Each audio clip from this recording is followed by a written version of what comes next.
UP triple SC ने lower PCS mains examination के लिए शॉर्ट लिस्टिंग जारी की है और इसमें एक कट ऑफ दिया है।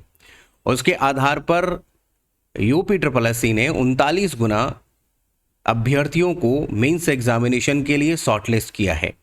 अब 39 गुना सही है या गलत, क्या लाखों विद्यार्थियों के साथ में अन्याय हुआ है, इस छोटे से वीडियो में हम यही समझने की कोशिश करेंगे। देखिए, हम जो बात करेंगे वो डेटा पर बात करेंगे और ये समझने की कोशिश करेंगे कि एग्ज़ाम कराने के लिए, मेंस एग्ज़ाम कराने के लिए यूपी ट्रिपल एससी किस पैटर्न को फॉलो करता है। अगर आप लेखपाल की भर्ती से इसका एक व्यू लें, एक रिव्यू लें, तो आपको ये पता चलेगा कि पिछली बार जब वैकेंसी आई थी तो पिछली बार 7,994 वैकेंसी थी 2025 के पैट के आधार पर, जिसमें इन्होंने 3,66,712 स्टूडेंट्स बुलाए थे मेंस एग्जामिनेशन के लिए।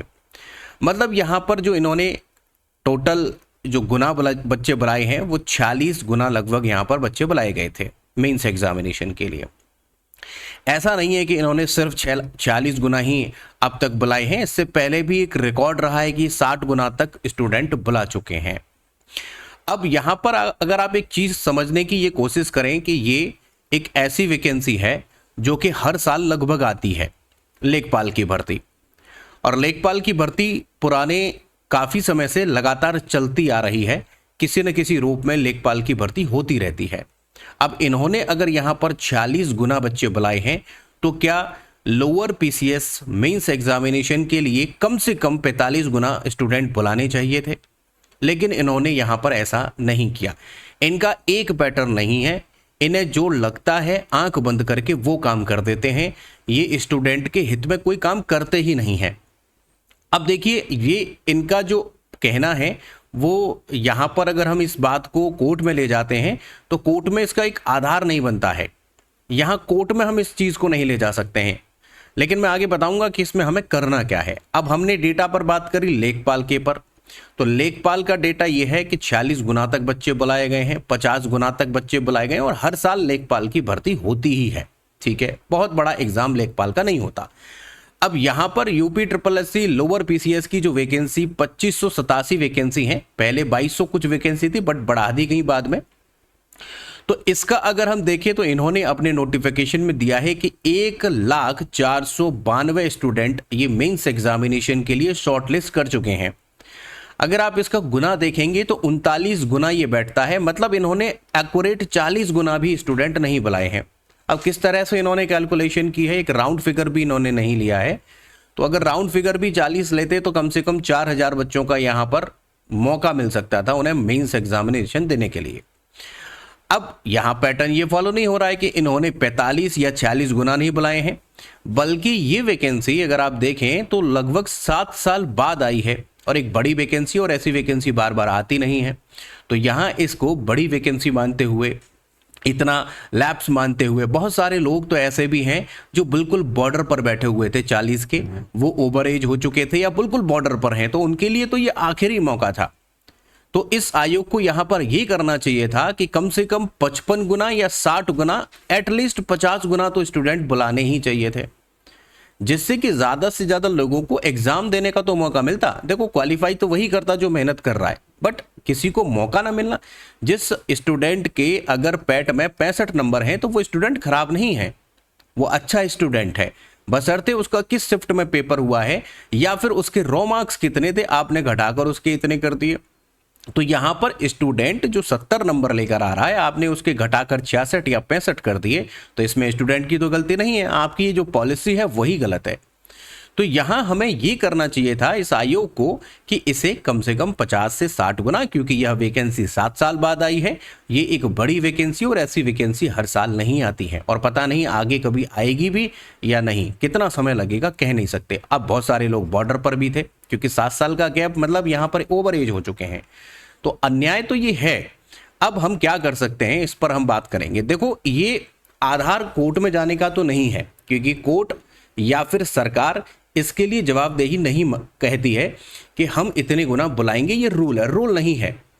वहां पर नोटिफिकेशन में उन्होंने 15 गुना के लिए बोला था कि हम 15 गुना बुलाएंगे। लेकिन आप ये बताइए, जब अगर एग्जाम आप रेगुलर करा रहे हो, रेगुलर आपकी वैकेंसी आ रही हो, तो 15 गुना बुलाइए, कोई दिक्कत नहीं है।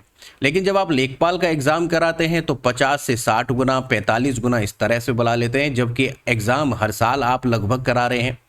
लेकिन जब लोअर पीसीएस की वैकेंसी आती है, जिसमें कि आपको ज़्यादा से ज़्यादा लोगों को मौका देना चाहिए, तो वहाँ पर आप इसे 39 गुना कर देते हैं। मतलब यहाँ पर 40 गुना भी नहीं कर रहे हैं, तो कम से कम 50 या 55 गुना करना चाहिए था, जिससे ज़्यादा से ज़्यादा छात्रों को मौका मिलता। अब छात्र परेशान हैं, फ्रस्ट्रेटेड हैं, एग्ज़ाम देने के लिए वो तैयारी कर रहे थे।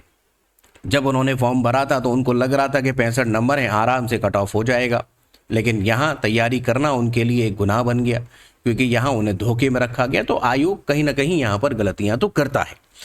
अब हम इसमें कर ये सकते हैं कि बस एक शालीन तरीके से इस आयोग से अनुरोध कर सकते हैं कि आयोग इस कट ऑफ को फिर से जारी करे, और इसमें 45 से या 50 गुना जो भी डिमांड हम करेंगे, एक मिलजुल कर एक डिस्कशन करके हम इसकी डिमांड करेंगे, जिससे आयोग इसे अगर अपने संज्ञान में लेकर आयोग इस पर काम करता है तो हो सकता है, क्योंकि इलेक्शन है, हो सकता है मान ले और कट ऑफ फिर से जारी कर दे, और थोड़ा सा कम कट ऑफ 1 या 2 नंबर घटाकर फिर से जारी करें, तो काफ़ी लोगों को यहाँ पर मौका मिलेगा। देखो, मैं उन लोगों से भी कहना चाहूँगा जो कट ऑफ में आ गए हैं, मेंस की तैयारी कर रहे हैं, मेंस के लिए उन्हें शॉर्टलिस्ट कर लिया गया है।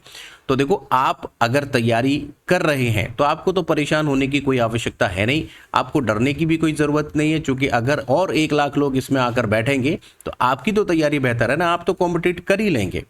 तो आपको इनसिक्योर नहीं होना है। ज़्यादातर लोगों को मैं ये देख रहा हूँ कि जो शॉर्टलिस्ट हो चुके हैं वो कह रहे हैं कि नहीं, ये तो गलत है, अब इतना ही कट ऑफ होना चाहिए। क्यों? क्योंकि उन्हें अनसिक्योरिटी है, कहीं ऐसा ना हो कि उनके और छात्रों से बढ़ जाने से उनका कंपटीशन बढ़ जाए, कहीं उनका सिलेक्शन ना रुक जाए। तो सिलेक्शन आपका नहीं रुकेगा, आप तो मेहनत कर रहे हैं, जो तैयारी कर रहा है।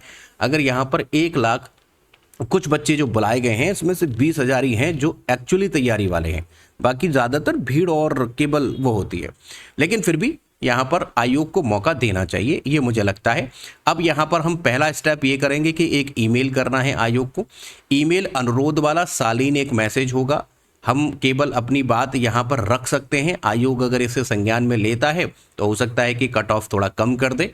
ईमेल का फॉर्मेट मैंने टेलीग्राम पर दिया है, वहाँ से कॉपी मार के पेस्ट भेज देना online.upsssc@nic.in पर। दूसरा काम हम करेंगे, कैंपेन चलाएंगे। ये डिजिटल एक आंदोलन होता है, कैंपेन ट्विटर पर, जिसको एक्स कहते हैं। तीसरा काम है कि जब इनसे भी बात नहीं बनती है तो धरना देना है। मैं गारंटी के साथ कहता हूं कि अगर आप इन स्टेप्स को फॉलो करते हैं तो निश्चित तौर पर लगभग 50 से 55 हज़ार स्टूडेंट्स को और मौका मिलने की संभावना है। तो कम से कम मौका तो मिलना चाहिए। एग्जाम में क्वालिफाई करेंगे कि नहीं करेंगे वो बात की चीज़ है, बट मौका मिलना चाहिए। तो बस हमारा ये स्टेप आप फॉलो करिए।